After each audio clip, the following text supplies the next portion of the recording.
생긴 거는 한국 사람들인데 옷은 서양식으로 입고 음악은 또 동양식으로 하니까 아주 조화가 참 좋았습니다. 지난 금요일 날 우데일 처치에 가서 우리 한인교회 중에서는 유일하게 또 이렇게 한국말로 열심히 이런 음악을 가지고 찬양을 해서 아주 미국 분들이 굉장히 감동을 받고 좋아했던 것을 보았습니다. 우리 감사를 드립니다. 신학의 명제 가운데에 Hidden God라는 표현이 있습니다. 숨어 계신 하나님이다 하는 그런 뜻이죠. 이게 하나님이 의도적으로 숨어 계시기 위해서 숨어 계시는 것은 아니고, 그러니까 이제 이 말의 의미는 인간은 제한된 존재이기 때문에 인간의 이성과 인간의 노력으로 절대 초월자이고 전능자이신 하나님을 찾아갈 수가 없습니다. 그렇기 때문에 그런 의미에서 하나님은 Hidden God, 인간에게는 숨겨져 있는 그런 하나님이다 하는 의미이죠. 그렇기 때문에 그 하나님께서 인간에게 찾아오셔야만 비로소 우리는 그 하나님을 만날 수가 있습니다. 하나님을 만나는 것이 구원의 시작이고, 그리고 그 만난 하나님을 지속적으로 교제하며 알아가는 것이 구원의 여정입니다. 또는 우리는 그것을 성화다 이렇게 말하기도 하죠. 그리고 그런 과정을 거쳐서 결국은 나의 삶 속에 하나님의 형상이 완전하게 회복되어지는 것을 구원의 완성이다 이렇게 이야기를 합니다. 그런데 우리가 이제 하나님께서 우리에게 우리의 인생을 이 땅에서 다 하고 부르시는 그 시점에 입혀주시는 그 부활체를 입게 되는 그때에 우리는 잃어버렸던 하나님의 형상을 그리스도의 은혜로 회복하게 되는 놀라운 역사를 경험하게 됩니다. 마치 한 남자와 한 여자가 인격적으로 만남으로 새로운 인생이 시작되는 것처럼 사람은 하나님을 만나야 비로소 새로운 삶의 장이 열립니다. 어떻습니까? 여러분은 그 살아계신 하나님을 만나셨는지요? 목사가 설교 때 이야기하는 그런 어떤 종교적인 대상으로서의 하나님 이런 거 말고, 또 사람들이 이야기하는 그런 교리적인 하나님 그런 거 말고, 나의 삶 속에서 정말로 나의 인격으로 살아계신 하나님을 encounter, 만났는가 하는 것입니다. 만나셔야 합니다. 반드시 만나셔야 합니다. 그 하나님을 만나야만 우리는 새로운 영원한 생명이 무엇인가를 알 수 있고 비로소 출발을 할 수 있는 것입니다. 우리 KPCM의 모든 성도들은 한 분도 빠짐없이 그 하나님을 만나는, 그리고 구원의 여정을 시작하는 축복된 삶이 되시길 주의 이름으로 축원합니다. 그 숨어 계신 하나님은 하나님께서 스스로 하나님 자신을 우리에게 보여주시기 전까지 우리는 그 하나님을 알 수 없습니다. 그런데 그 역사 속에, 우리 인간의 역사 속에 그 하나님이 누구신가 하는 것을 처음으로 우리에게 계시해 주신, 보여주신 그런 사건이 있었죠. 그것이 출애굽기 3장에 나타나는 모세와 하나님과의 만남의 장면입니다. 시내산에 모세가 올라갔죠. 하나님의 산 호렙에 올라갔을 때 거기에 저쪽에 보니까 떨기나무가 있는데 불이 붙어 있는 거예요. 근데 이게 타지 않습니다. 이상한 것이죠. 나무에 불이 붙어 있는데 나무가 타지는 않습니다. 거기서 하나님을 만납니다. 아주 신비한 그런 상황, 현상 속에서 하나님과의 인카운터를 하게 됩니다. 떨기나무에 불이 붙는 것은 자연현상이죠. 그것이 타지 않는 것은 초자연현상입니다. 자연적인 인간과 초월적인 하나님의 만남의 어떤 그 상황을 아주 그렇게 극적으로 묘사하고 대변하고 있는 그런 상황입니다. 그 하나님께서 모세에게 명하시죠. 내 백성을 애굽에서 인도하여 내어 약속의 땅으로 데리고 가라. 모세가 하나님에게 묻습니다. 그러면 제가 가서 이스라엘 백성들에게 그 하나님을 내가 만났는데 그 하나님이 당신들을 데리고 약속의 땅으로 데리고 가라고 하시더라고 했을 때 그 하나님이 누구냐라고 물으면 내가 그들에게 무엇라고 대답을 할까요? 라고 묻습니다. 그때 하나님께서 자신을 알려주시죠. 더 이상 hidden God가 아니고 revealed God, 나타나신 하나님, 우리에게 자신을 보여주신 하나님. 그런데 그 하나님께서 어떻게 자신을 보여주시는가 하면 하나님의 이름을 가르쳐 주십니다. 나는 스스로 있는 자니라.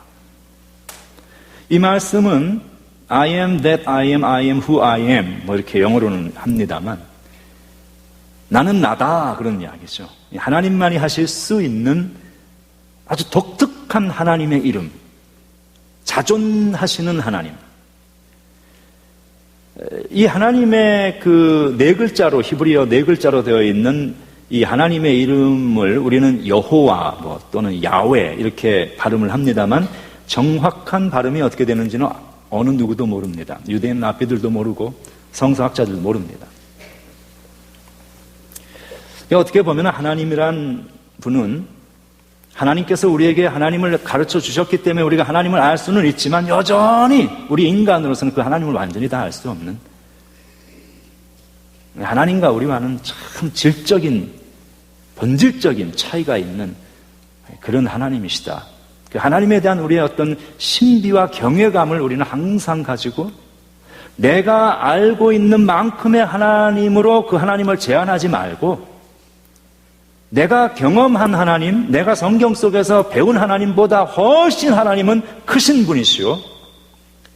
그러기에 그 하나님을 신뢰하고 나아갈 때 하나님께서는 내가 상상할 수 없는 놀라운 방법으로 나에게 찾아오시고 역사하신다는 그 믿음을 가지고 우리 하나님의 이름을 부르실 수 있기를 바랍니다. 그 하나님께서 이름을 가지고 자신을 알려주십니다. 근데 그 하나님께서 모세를 그때 부르셨을 때에 모세에게 주신 그 가장 큰 중요한 사명은 구원자로서의 사명입니다. 이스라엘 백성을 애굽에서 deliverance, 구원에서 데리고 나오는 그런 일을 하라. 그러니까 구원의 역사를 위한 사명을 주시면서 하나님께서 하나님의 이름을 가르쳐 주시면서 구원자 하나님으로서의 모습을 보여주시죠. 이름을 알려주시면서 하나님의 구원의 역사를 시작하셨다는 것은 아주 의미심장한 일입니다. 하나님의 이름과 구원의 역사와는 밀접한 관련이 있다는 어떤 암시가 여기서 나타나는 것이죠. 십계명에도 보면 하나님께서 하나님 당신의 이름에 관한 것을 십계명에 넣습니다. 인간이 사람답게 살아갈 수 있는 10가지의 가장 중요한 영적인 원리를 말씀을 하시는데 그 중에 하나가 하나님의 이름에 관한 것이죠. 3계명, 너는 여호와 이름을 망령되이 일컫지 말라. 이것도 참 흥미있는 부분입니다. 다른 이야기들 많이 하실 수가 있었을 텐데 하나님의 이름을 말씀하십니다. 왜냐하면 이름이라는 것은 그 존재 자체를 의미하기 때문이죠. 하나님의 이름에는 하나님의 신성과 인격과 속성이 포함되어 있습니다. 내가 가지고 있는 그 사람의 이름에는 그 이름의 소유자의 정체성과 신분과 능력과 그 사람의 whole being, 이미지가 그 안에 다 들어가 있습니다. 그래서 누군가의 이름을 바로 이렇게 부르면 우리가 그 이름을 가진 사람의 모든 것을 바로 연상을 하는 것이죠.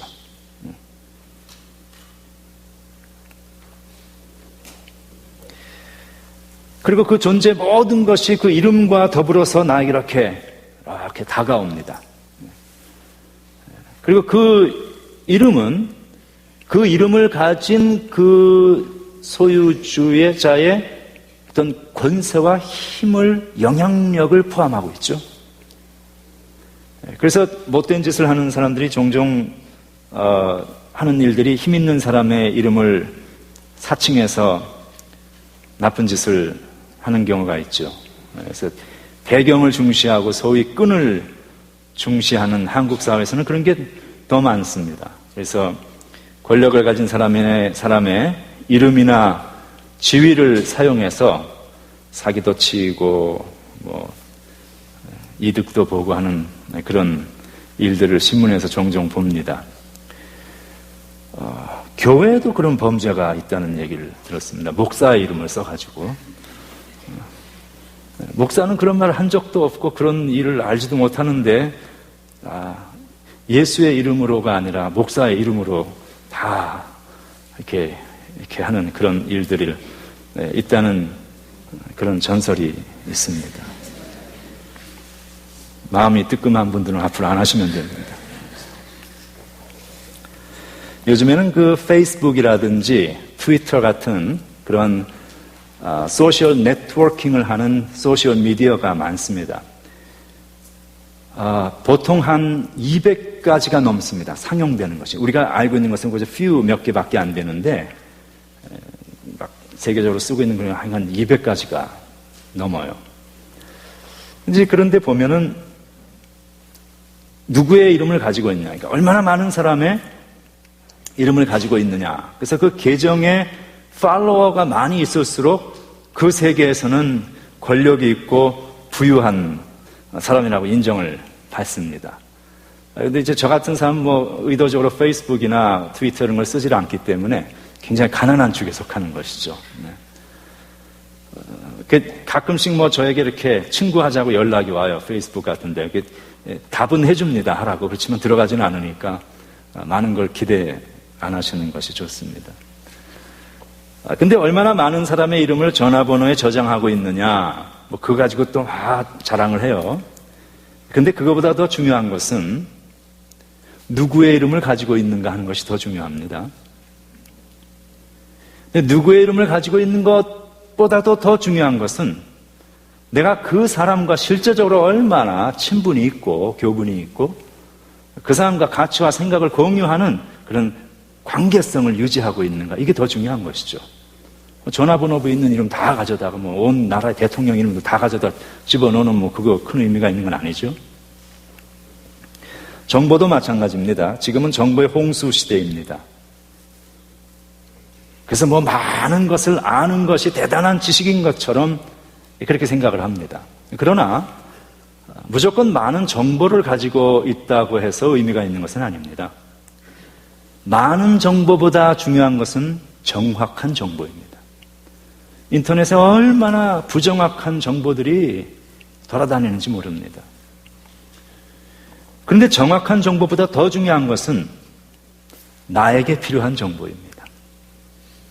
아무리 정확한 정보, 북극에 있는 토양과 재질을 알아가지고 정확하게 분석을 했어요.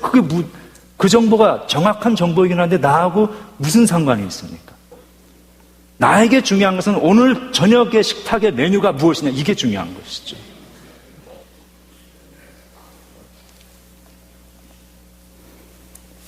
인생을 살면서 내가 참으로 붙들고 신뢰하고 소유해야 할 그 대상이 무엇인가? 그 이름이 무엇인가? 누구인가?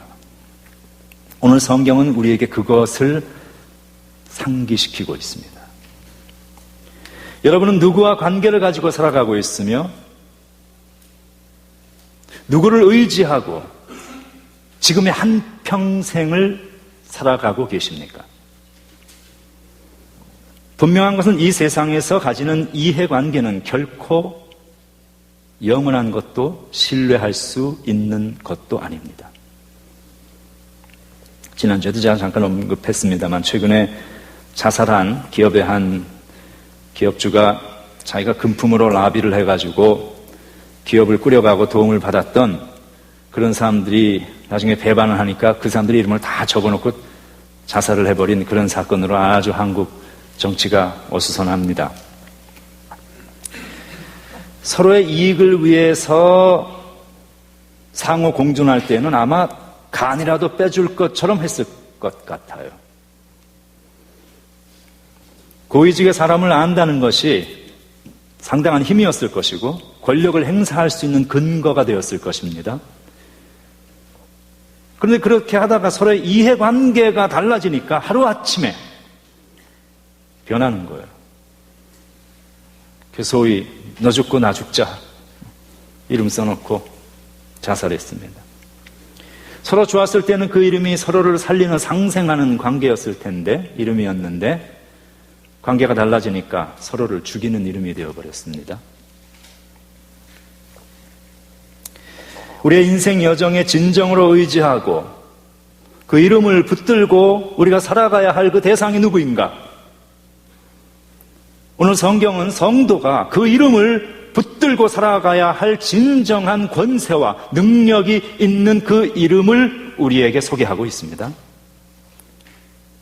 변하지 아니하는 신실함으로 세상은 변하고 사람은 변하고 시간은 변하고 모든 것이 변할지라도 영원토록 어제나 오늘이나 영원토록 동일하신 변치 아니하는 신실함으로 나의 인생의 구원의 삶을 그 은혜로 시작하고 내가 그 구원의 여정을 걸어갈 수 있게 하고 그리고 결국은 하나님의 형상을 나에게 완성시키는 그 구원의 역사를 완성시키는 그 이름, 하나님의 아들 나사렛 예수 그리스도의 이름을 소개하고 있습니다. 성경이 이 예수의 이름을 다양한 방식으로 소개를 합니다. 구원자 예수, 예수님이 탄생하실 때에 천사를 통해서 수태고지가 이루어지죠. 마태복음 1장 21절 보면 아들을 낳으리니 이름을 예수라 하라. 이는 그가 자기 백성을 그들의 죄에서 구원할 자이십니다. 이렇게 얘기를 합니다. 예수라는 이 이름은 헬라식의 이름인데 여호수아라는 히브리 말의 이름을 헬라식으로 한 같은 이름입니다. 구약에서는 여호수아, 신약에서는 예수. 그 뜻은 하나님은 구원이시다 하는 뜻입니다. 하나님이 인간의 몸을 입고 이 땅에 오실 때에 그 자신의 삶 전체를 통해서 우리에게 가져다 주신 핵심 메시지는 하나님은 구원이시다 하는 것입니다. 구원의 예수 그리스도.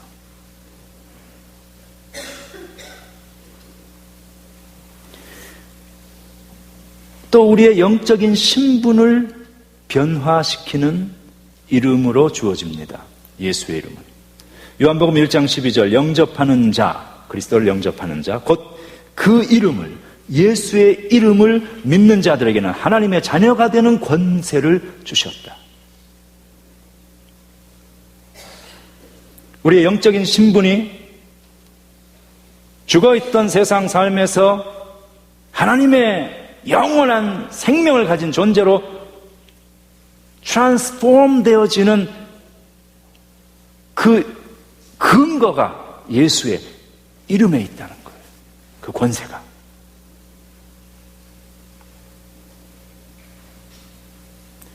그리고 우리의 이름을 법적으로 하늘의 백성으로 우리의 이름을 등재시키는 권세, authority이기도 합니다.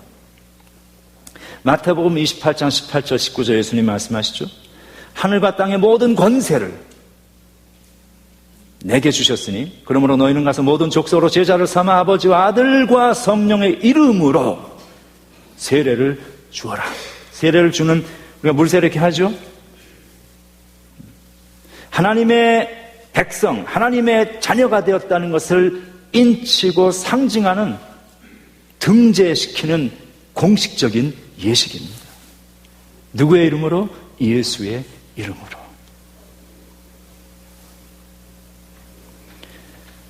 예수의 이름은 교회를 교회 되게 하는 권세입니다. 마태복음 18장 20절 두세 사람이 내 이름으로 모인 곳에는 나도 그들 중에 있느니라. 두세 사람이 내 이름으로 모인 그것을 교회라고 이야기하죠. 예수의 이름으로 모여있는 사람들 교회입니다. 그런데 교회가 교회되는 것은 믿음 좋은 사람들이 있어서 아니에요. 잘난 사람들이 있어서 아니에요. 교회가 교회될 수 있는 것은 우리 가운데에 우리가 구세주로 고백하는 예수 그리스도가 우리와 함께 하실 때에 우리 KPCM은 교회가 될 수 있는 것입니다.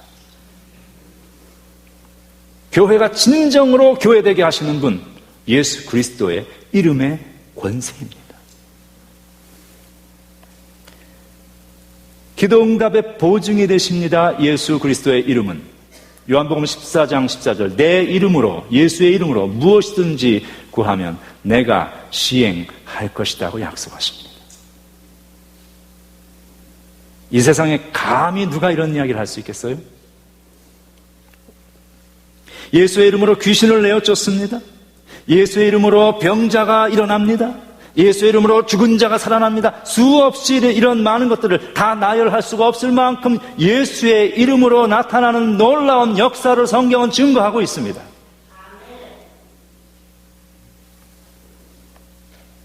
자, 그럼 이렇게 예수의 이름으로 다양한 역사가 나타나는데 도대체 이 예수의 이름으로 우리가 뭘 한다는 것, 예수의 이름을 부른다는 것, 이건 무슨 의미가 있는가? 크게 두 가지를 우리가 생각해 볼 수 있어요. 하나는 예수의 이름은 예수의 신성을 의미합니다. 하나님 되심. 예수의 이름에 신성이 들어있다 하는 것을 우리가 확인할 수 있는 아주 쉽고 간단한 방법이 있습니다. 그것은 지금 제가 쭉 나열했던 몇 가지의 그 일들의 예수의 이름을 빼고 그 대신에 거기 사람의 이름을 한번 집어넣어 보면 확실하게 알 수 있습니다. 우리 KPCM에서는 앞으로 박성주 목사의 이름으로 세례를 준다고 한다면 누가 여기 와서 앉아 있겠는가 하는 얘기예요. 그렇지 않습니까? 저도 그렇지 않다는 걸 잘 아는데 그렇게까지 적극적인 반응을 보이실 필요는 없는 것이죠.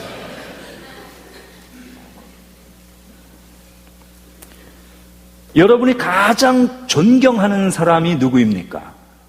역사 속에 또는 지금 그 사람의 이름을 요한복음 1장 12절에 대입시켜 보십시오. 그 사람 아무개의 이름을 믿는 자들에게는 하나님의 자녀가 되는 권세를 주셨다. 무슨 이야기죠? 여러분이 가장 신뢰할 수 있는 그 사람을 한번 떠올려 보십시오. 그리고 그 사람의 이름으로 한번 기도해 보십시오. 기도할 마음이 나겠습니까?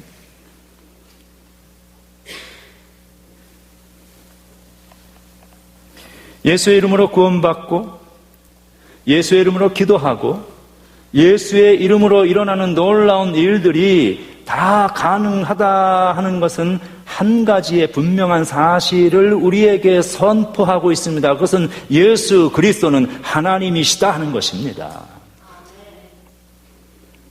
예수의 이름에는 그렇기 때문에 하나님의 이름의 권세가 예수의 이름에 있습니다. 예수의 이름으로 하나님의 그 권세를 붙들고 의지하고 사용하시기를 바랍니다. 그 이름으로 기도하시고 그 이름으로 명령하시고 담대하게 하는 거예요.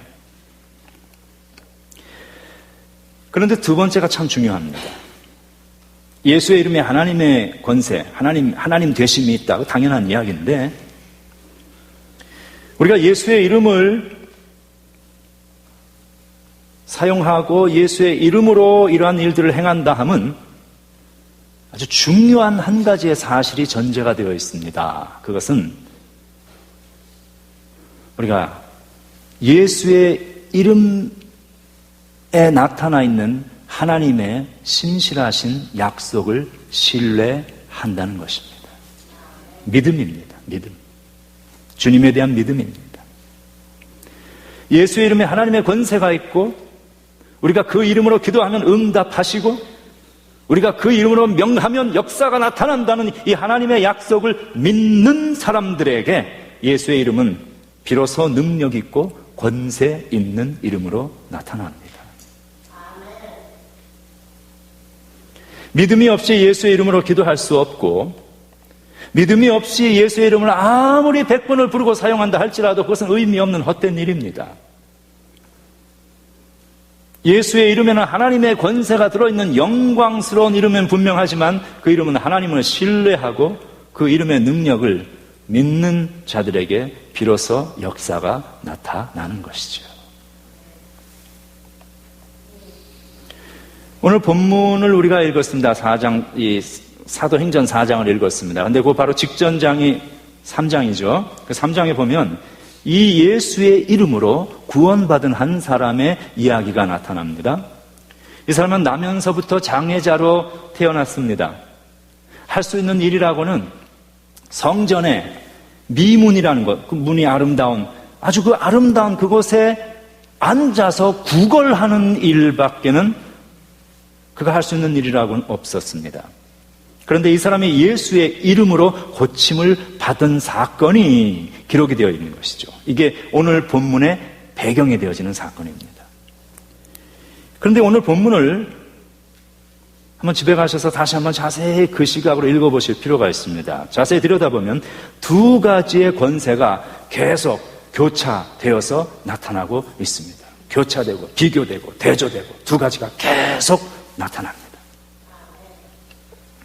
유대 지도자들의 이름이 쫙 대단한 사람들의 이름이 막 나와요. 그 당시에 그 이름만 들으면 뭐 안나스, 가야바, 뭐 알렉산더, 뭐 요한 쭉 들으면 대단한 사람들이라는 걸 아는 거예요. 여기 이 성경에 이름이 기록되어 있다는 얘기는 그거 들으면 아 누구구나 하고 바로 알 수 있는 사람들입니다. 유대의 모든 최정상의 사회 트라이앵글의 탑에 올라가 있는 최고의 권력자들, 그들이 아무것도 가지고 있지 아니한 베드로와 요한을 체포해서 신문을 하죠. 그러면서 묻는 질문이 아주 핵심적인 질문입니다. 참 인간이 너희가 누구의 권세와 이름으로 이 일을 하느냐라고 묻고 있습니다. 자기들이 특별하게 뜻한 바가 없는, 자기들로서는 그저 파워 스트러글 하는 권력의 문제를 가지고 다투고 있지만 이것은 아주 본질적이고 신학적이고 인간이 가질 수 있는 가장 근원적인 질문이에요, 사실. 누구의 권세와 누구의 이름으로 이렇게 하고 있느냐? 그랬더니 베드로가 아주 심플하게 대답을 합니다. 예수의 이름으로 그랬어요. 예수의 이름입니다. 병고침의 사건이 일어났는데 누구의 권세와 누구의 이름으로 된 것인가를 오늘 본문이 증거하고 있습니다. 베드로의 입을 통하여서 여기 두 가지 권세가 계속 대조되고 있다 그랬죠. 유대의 권세자들, 그리고 그들에 의해서 십자가에 죽은 예수의 이름, 금과 은, 그 금과 은에 대조되어지는 예수의 이름, 건축자들, 여기 보면 건축자들의 버린 돌이 집 모퉁이 돌이 되었다는 표현이 나오죠. 건축자라는 것은 그 시대와 그 사회 속에서의 권력을 가지고 모든 것을 좌지우지하고 세우기도 하고 무너뜨릴 수 있는 하늘을 나는 권세를 가지고 있는 그런 사람들을 의미하는 거예요. 건축자들의 버린 돌, 건축자들과 그들이 버린 돌인 예수 그리스도, 계속 대조, 비교가 되어서 나타납니다. 한쪽은 모두가 세상의 권력입니다. 금과 은처럼 번쩍거리고 화려한 것들, 세상 사람들이 추구하는 것들이죠. 이쪽은 그냥 예수의 이름이에요. 십자가에 달려 죽은 예수 그리스도, 버림받은 예수 그리스도, 금과 은과 비교되어지는 그저 예수의 이름. 그런데 오늘 성경이 보여주는 것은 이 세상의 권력이 그 병든 자를 온전케 한 것이 아니라 예수의 이름이 그를 온전케 하였다고 말하고 있습니다.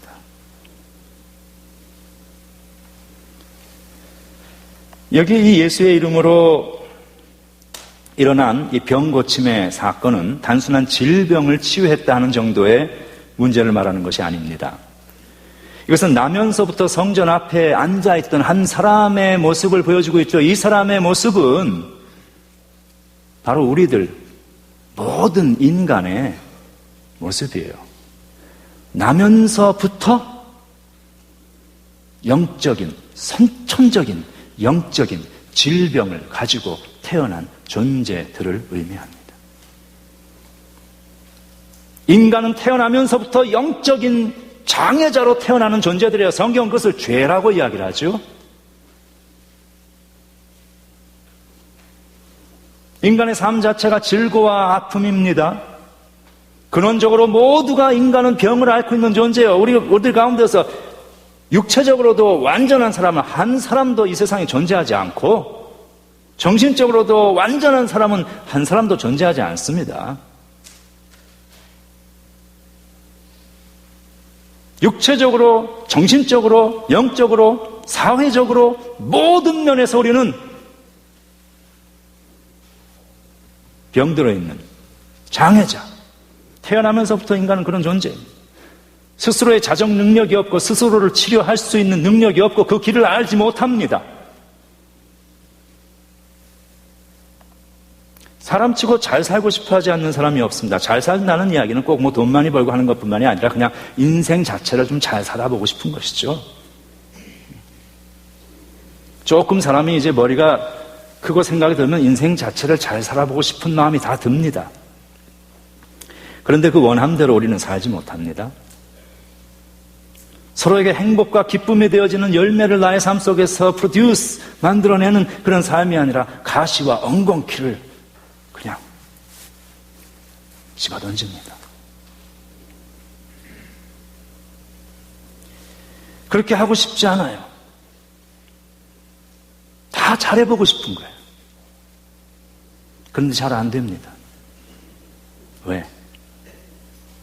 선천적으로, 근원적으로 영적인 장애자로 우리가 태어났기 때문에 죄의 영향, 질병 속에 DNA 속에 그게 들어가 있기 때문에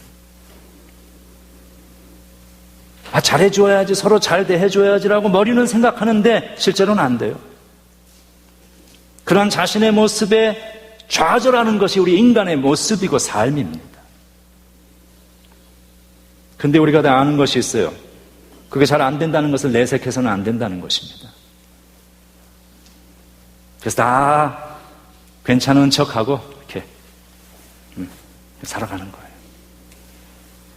그걸 내색하거나 말하면 안 된다는 불문율이 우리들 가운데 누구도 그것을 말로 하진 않지만 그렇게 하고 그걸 잘 할수록 괜찮은 사람으로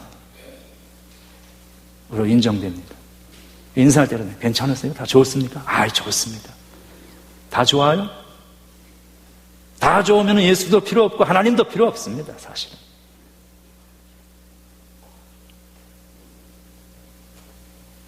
우리는 다 좋은 사람들이 결코 아니라는 사실을 하나님 앞에 겸허하게 인정할 수 있어야 합니다.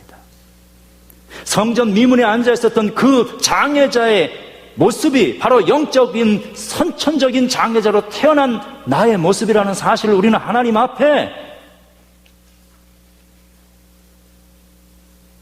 고백하고 하나님의 도우심과 나를 불쌍히 여기시는 하나님의 은혜를 구할 수 있어야 합니다.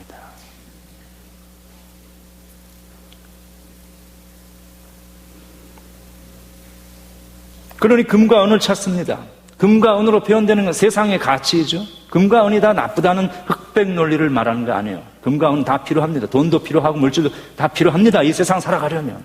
근데 문제는 그러한 것들이 우리가 선천적인 영적인 장애를 가지고 태어난 우리들의 본질적인 질병과 문제를 해결할 수 있는 근원적인 해답이 아니라는 데 문제가 있다는 것입니다. 다 잘 살고 싶은데 원하는 것만큼 잘 살지 못합니다. 그렇게 좌절하면서 살다 보면 시간은 흘러가고 머리는 희끗희끗해지고 얼굴에 주름은 생기고 훌쩍 늙어버리고 어느덧 내가 살아왔던 거 다 남겨놓고 세상 떠날 시간이 되어버리는 것이죠. 그리고 죽음 앞에서 후회합니다. 왜 그랬을까? 그 별일 아닌 것 가지고 왜 내가 그렇게 살았을까?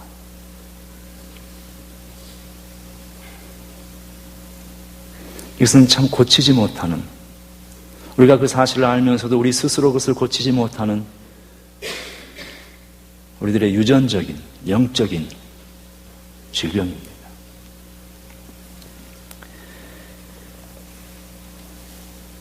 하나님이 하시는 일 가운데 하나가 있습니다. 그것은 인간의 병을 고치시는 일입니다. 오늘 그 사람이 성전 문 앞에 앉아 있었다는 이야기는 대단히 영적으로 상징적인 모습입니다. 아주 아이러니컬한 인간의 면모를 보여주고 있는 것이죠. 인간은 본질적으로 하나님과 가장 가까운 존재로 지음받았습니다. 하나님은 항상 우리 옆에 계시고 우리를 떠나지 아니하십니다. 문제는 우리가 그 하나님을 모른다는 거예요. 우리가 살아가고 있는 모든 곳은 성전이에요. 하나님이 지으신 이 온 세상을 성경은 하나님의 성전이다 라고 말하죠. 하나님 창조의 아름다운 공간, 우리가 그 안에 하나님의 창조의 세계 속에 그 하나님의 은혜의 강물 속에 살고 있으면서도 하나님과는 가장 먼 존재로 살아갑니다. 그것이 태어나면서부터 고칠 수 없는 고질적인 영적인 질병입니다. 오늘 성경이 말을 합니다.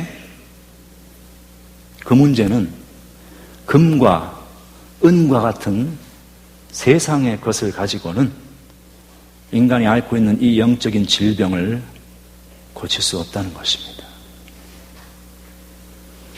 이 장애자가 가장 원했던 것은 금과 은이었지만 그가 참으로 자신을 행복하게 만들고 참으로 그것이 있어야 사람이 사람답게 살아갈 수 있는 그 무엇인가를 알지 못했기 때문에 그것을 찾았던 것뿐이었죠. 그런 그에게 인간의 질병의 문제를 해결하기 위하여 그가 찔림은 우리의 죄악을 인하며 그가 상함은 우리의 죄악을 인합니다. 우리의 허물을 인합니다. 주님이 채찍 맞으심으로 우리가 나음을 입고 주님이 고난당하심으로 우리가 평화를 입은 그 예수 그리스도의 이름을 금과 은 대신에 베드로가 그에게 부어줘 버린 거예요. 나았습니다. 예수 그리스도의 이름으로 일어섰습니다. 평생을 고칠 수 없었던 인간 본질의 문제가 예수 그리스도의 이름에 있는 그 권세로 해결이 되어졌습니다.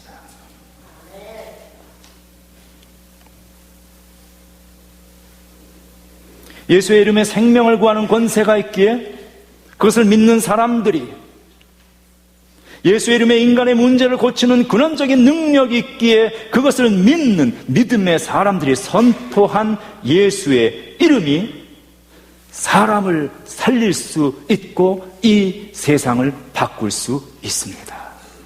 예수의 이름이. 우리의 삶에 이 예수의 이름이 필요합니다. 이 예수의 권세가 필요합니다. 예수의 이름이 우리를 하나님의 자녀되게 하고 예수의 이름이 우리의 삶을 하나님의 형상으로 회복시켜 갑니다. 예수의 이름이 우리의 기도의 응답의 이유가 되어집니다. 그리고 예수의 이름이 우리를 치유하는 권세와 능력이 되어집니다. 그 예수의 이름을 붙드십시다. 그 예수의 이름을 부르십시다. 그 예수의 이름으로 기도합시다. 그 그 예수의 이름으로 하나님께서 나를 고쳐주시고, 그 예수의 이름으로 하나님께서 우리의 가정을 고쳐주시고, 그 예수의 이름으로 하나님께서 우리의 교회를 새롭게 하시고, 그 예수의 이름으로 하나님께서 이 세상과 역사를 변화시켜 주기를, 그래야 세상을 위한 복의 통로가 되어지는 우리 교회 모든 성도들 되실 주의 이름으로 축원합니다. 하나님 감사합니다. 세상에서 버린, 건축자의 버린 돌이 진모퉁이 돌이 되어서 그 예수의 이름 위에 세워지는 집은 흔들리지 아니하는 성전이 되는 것처럼, 하나님, 우리들의 인생이 그렇게 예수의 이름 위에 세워져 가게 하여 주시옵소서. 주님의 이름으로 우리가 경험하고 우리가 스스로 치유하지 못하는 고통과 영적인 질병에서 자유하게 하시고 주님의 형상 이루어가는 축복의 삶이 되게 하여 주시옵소서. 우리 주 예수 그리스도 이름으로 기도합니다. 아멘.